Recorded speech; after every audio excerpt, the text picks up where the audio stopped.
Now let's give all our Hall of Famers a big round of applause.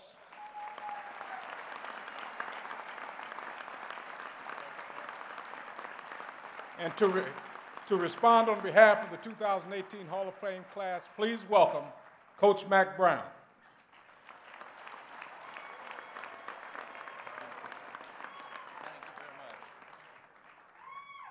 Thank you very much. Thanks, Mom.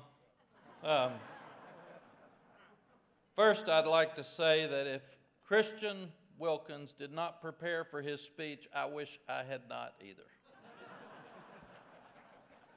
What a great speech. And I'd also like to tell Coach Sweeney that I have been recruiting him and offered him a postgraduate scholarship. So I've been working on that all night.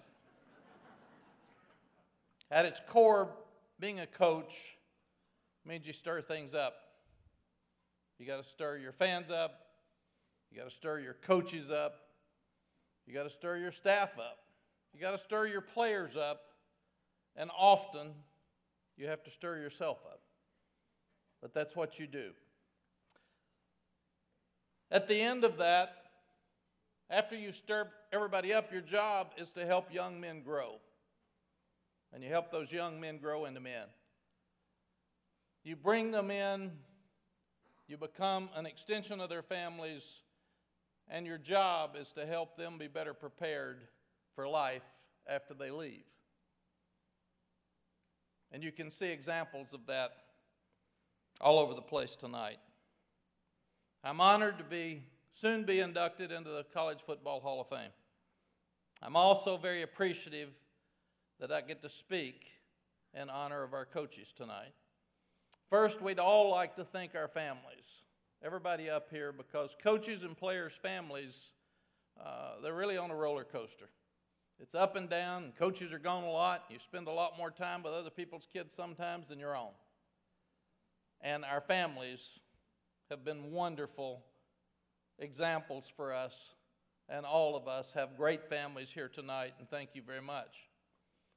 Yes, thank you.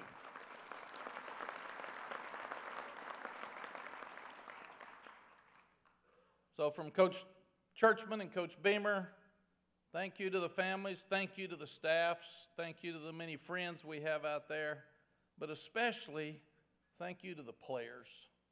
There's so many players that are here honoring us tonight, and it really makes a difference in our lives. Last year when I got the call from Steve Hatchell, I was very honored and excited to be joining the College Football Hall of Fame. And the first thing I asked Steve, he said, it'll happen in a year. I said, why not now? I want to do it tonight. I want to do it tomorrow. This is fun. And I didn't understand. Because Steve said you need a year to go back and acknowledge and thank everybody that's been involved in your journey. I still didn't get it, because football is the ultimate team sport. It's not about any of us. It's about a village. It's about a family. It's about years of people that have pulled together to make something really, really special. So I go back to Appalachian State and I see all the ex-players there and I think, this is really cool. Then I go to Tulane and the same thing happens.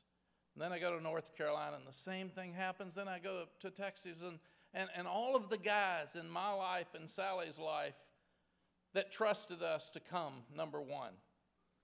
And then did all the things we asked them to do to help us have a great program. Number two, started coming up to us and saying, remember when you told me that? It changed my life. And Coach, you jumped on me that day, and you were right. I didn't like it, but now I understand. And I'm raising my kids like you raised me. Time and time again, Sally and I realized you better be really, really careful what you say, because the guys are listening. And it was said earlier tonight, you got men that are raising men. And that's what happens. So when we started thinking about coming to this event, after reconnecting with all of the ex-players that we had coached for 30 years as head coaches, it really hit us that we had a void in our lives. I was working for ESPN and ABC. I was helping Texas in some situations and had a wonderful time. I'm going to tell you now, that TV gig's good. You start giving opinions instead of making decisions. I like that. And I gave some good opinions. And when people would say you're wrong, I said, no, I'm not. It's my opinion. And I could do it at halftime while those poor coaches were in there sweating. I could do it after the game while the coaches were throwing up. I went to eat. I didn't lose a game for 5 years. Not one. I got smarter. In fact, people now think I'm pretty smart. It's really interesting. So what happened a week and a day ago, we got a call from North Carolina that asked us to come back, and what we said is, there's a void. And the void in our life, as much fun as we were having, our void was that we didn't have young people to mentor. We didn't have these guys. We didn't have the many players that are here tonight that Mel and Frank and I had talked to. And that's a void, because that's what coaches do. They coach. So when you ask yourself, why football? When you ask yourself, does coaching matter? And you ask yourself, does football matter? Just look around. Yes, it does. Thank you very much.